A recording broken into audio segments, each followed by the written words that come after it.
Hello बच्चों, let's read this question. So this question says, by convention, anti-clockwise movements are fill in the blanks and fill in the blanks are taken as fill in the blanks. Okay, तो देखिए बच्चों हमें यहाँ पर क्या करना है, इसको fill in the blanks के ऊपर हमें fill करना है. ओके, तो देखिए बच्चों इस क्वेश्चन का की कॉन्सेप्ट आप क्या लिख सकते हैं. The key concept of this question इस क्वेश्चन में हमें क्या बताना है. देखिए क्वेश्चन की अगर हम लैंग्वेज पढ़े तो उसमें लिखा है कि बाय कन्वेंशन, कन्वेंशन के according anti clockwise movements, anti clockwise movement हमको हम क्या बोलते लेते हैं, and dash are taken as dash. Okay, देखिए इतना तो हिंट हो गया कि by convention anti clockwise movement are, anti clockwise movement आपके जो भी हैं आर, एंड दूसरा क्या होगा आपका clockwise movement are taken as. Okay, तो एक बार एंटी क्लॉकवाइज पूछेगा, एक बार क्या पूछेगा आपका क्लॉकवाइज मूवमेंट पूछेगा. ओके, तो देखिए यहाँ पर हम क्या लिख सकते हैं, यहाँ पर हम इस क्वेश्चन का की कॉन्सेप्ट क्या लिख सकते हैं, डायरेक्शन. क्या लिख सकते हैं आपकी डायरेक्शन, डायरेक्शन ऑफ मूवमेंट्स, या फिर हम क्या लिख सकते हैं, डायरेक्शन क्या लिख सकते हैं. इस क्वेश्चन का आपका की कॉन्सेप्ट हो जाएगा. ओके, देखिए बच्चों डायरेक्शन से मेरा मतलब यहाँ पर क्या है कहने का.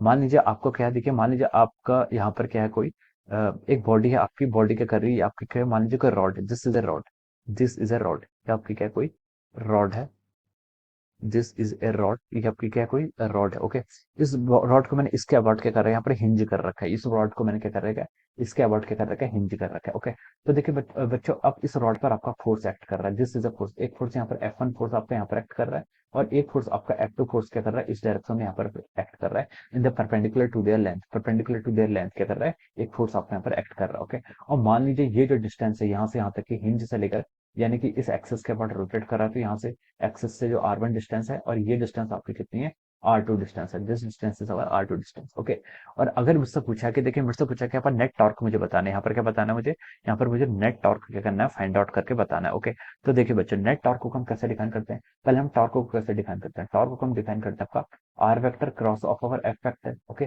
Are vector cross of our F vector, this is the definition of the torque, ये आपकी टॉर्क की डेफिनेशन है.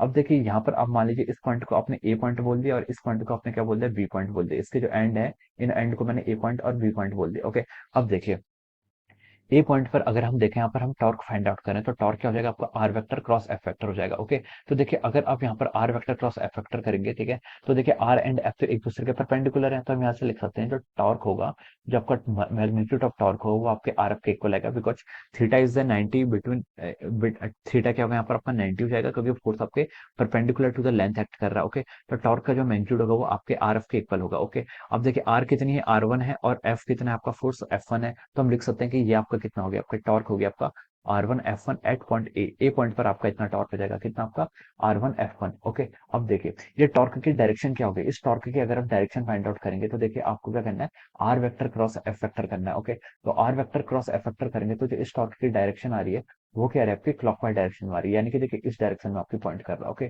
इसके कारण देखिए ये इस तरीके का टॉर्क करेगा. ओके, ये आपकी क्या आएगी, टॉर्क की डायरेक्शन हो जाएगी. ओके, तो ये जो डायरेक्शन होती है, ये जो आपकी डायरेक्शन आ रही है, ये किस मोमेंटम आ रही है, ये आपकी क्या देखिए क्या आ रही है, क्लॉकवाइज आ रही है. अगर ये आपकी क्लॉकवाइज आ रही है, तो देखिए बाइस जो कन्वेंशन है हमारा, हम क्लॉकवाइज मोमेंट को कैसे कंसिडर करते हैं, क्लॉकवाइज मोमेंट को हम क्या करते हैं आपका, क्लॉकवाइज मोमेंट को हम यहाँ पर क्या करते हैं, नेगेटिव लेते हैं, क्लॉकवाइज मोमेंट को हम क्या लेते हैं, यहाँ पर नेगेटिव लेते हैं. ओके, क्लॉकवाइज मोमेंट को हम यहाँ पर नेगेटिव कंसीडर करते हैं. ओके, और सिमिलरली देखिए F2 पर देखिए, F2 सॉरी बी पॉइंट पर देखिए, बी पॉइंट पर आपका क्या टॉर्क लगेगा, बी पॉइंट पर आप टॉर्क का मैग्नीट्यूड लिख सकते हैं, कितना होगा देखिए, R2 F2 होगा, कितना होगा, R2 × F2. इसकी डायरेक्शन देखिए, डायरेक्शन क्या होगी इसकी, R vector cross F vector, यहाँ पर देखिए इसकी डायरेक्शन क्या आ रही है आपकी, R vector cross of over F vector. Okay, तो देखिए इस केस में जो आपकी आ रही है, इस केस में भी आपकी क्लॉकवाइज भी आ रही है, क्या आ रही है आपकी, इस केस में भी आपकी आर आर क्रॉस एफ की जो डायरेक्शन आ रही है वो क्या आ रही है आपकी, क्लॉकवाइज आ रही है. ओके, तो देखिए हम बोल सकते हैं कि इस केसेस में हम क्या बोल सकते हैं, बोल सकते हैं कि यहाँ पर जो आपके फोर्स एक्ट कर रहे हैं, ओके, यहाँ पर जो आपके क्या कर रहे हैं, फोर्स एक्ट कर रहे हैं, इन फोर्सेस के कारण देखिए जो आपका सेंस ऑफ रोटेशन है वो क्या हो रहा है आपका, क्लॉकवाइज हो रहा है, आपका सेंस ऑफ रोटेशन क्लॉकवाइज है, तो क्लॉकवाइज के केस में हम क्या लिख सकते हैं, नेगेटिव लिख सकते हैं. ओके, देखिए बच्चों अब मैंने यहाँ पर एक पॉइंट और कंसिडर कर लिया, मान लीजिए मैंने यहाँ पर एक पॉइंट और कंसिडर किया, ये पॉइंट मैंने यहाँ पर बीच में कंसिडर कर दिया. ओके, यहाँ पर मैंने एक पॉइंट कंसिडर किया, और इस पर आपका फोर्स लग रहा है आपका इसी डायरेक्शन है, मैंने इसको F3 बोल दिया, क्या बोल दिया आपका, F3 बोल दिया. ओके, अब देखिए इस पॉइंट का यहाँ से पोजीशन वेक्टर मैंने R3 से डिनोट कर दिया. ओके, यहाँ से यहाँ तक की जो आपकी डिस्टेंस है, इसको मैंने यहाँ पर R3 वेक्टर से डिनोट कर दिया. ओके, अब देखिए टॉर्क एक्टिंग थ्रू, एक्टिंग इस पॉइंट को मैंने C बोल दिया, torque acting because of this force F3 force के कारण क्या टॉर्क होगा, टॉर्क को हम लिख सकते हैं, मान लीजिए मैंने इसको टॉर्क 3 बोल दिया. ओके, ये कितना जाएगा आपका आ जाएगा R3 vector cross of our F3 vector. Okay, ये इसके इक्वल हो जाएगा। अब R एंड F तो परपेंडिकुलर है एक दूसरे के, तो हम इसका मैग्नीट्यूड क्या लिख सकते हैं, R3 इंटू F3। और डायरेक्शन फाइंड आउट करने के लिए आपका कर लीजिए R क्रॉस F यूज करिए, ठीक है। तो R क्रॉस F इस बार देखेंगे आपका किस डायरेक्शन में आ रहा है, इस डायरेक्शन में रोटेट कर रहा है, किस डायरेक्शन, इस डायरेक्शन, यानी कि ये हमारे क्या आ रहा है, इस बार एंटी क्लॉक आ रहा है, किस डायरेक्शन में आ रहा है आपका,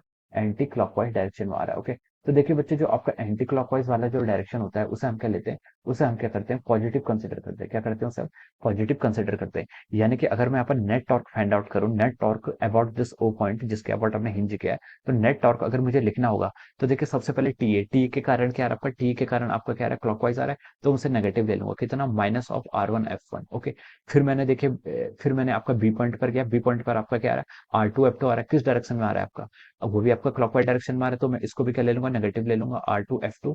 फिर मैंने देखा थर्ड फोर्स के कारण आपका कितना टॉर्क आ रहा है, F3 के कारण, F3 के जो आपका टॉर्क आ रहा है वो आ रहा है R3 F3, लेकिन इस बार क्या आ रहा है आपका एंटी क्लॉकवाइज डायरेक्शन में, यानी कि पॉजिटिव सेंस में आ रहा है। ओके, तो this is a not net, ये क्या क्या net torque acting on the system. Okay, तो देखिए जो आपका क्या है, आपका by convention anti clockwise movement जो आ रहे हैं, जो आपके एंटी क्लॉकवाइज मूवमेंट आ रहे हैं उसे हमने पॉजिटिव कंसिडर किया है, और जो आपका क्या है, जो आपका क्या होगा, क्लॉकवाइज मूवमेंट होगी उसे हम क्या करेंगे, नेगेटिव कंसिडर करेंगे। ओके, तो बाई क्वेश्चन को रिपीट कीजिए, by convention anti clockwise movement, जो आपके एंटी क्लॉकवाइज मूवमेंट है वो क्या लेंगे हम, दीज आर पॉजिटिव, क्या हो जाएगा, anti clockwise movement are positive, and उसके बाद एंड के बाद क्या लिखेंगे आप, clockwise movement. Okay, and clockwise movement are taken as, and clockwise movement लिख सकते हैं, and clockwise movements are taken as our what, negative, clockwise movement आपके नेगेटिव हो जाएंगे। ओके, तो ये तीन क्या होंगे यहाँ पर, ये तीनों को हम क्या करेंगे यहाँ पर फिल करेंगे। ओके, फर्स्ट में देखिए by convention anti clockwise movement are positive and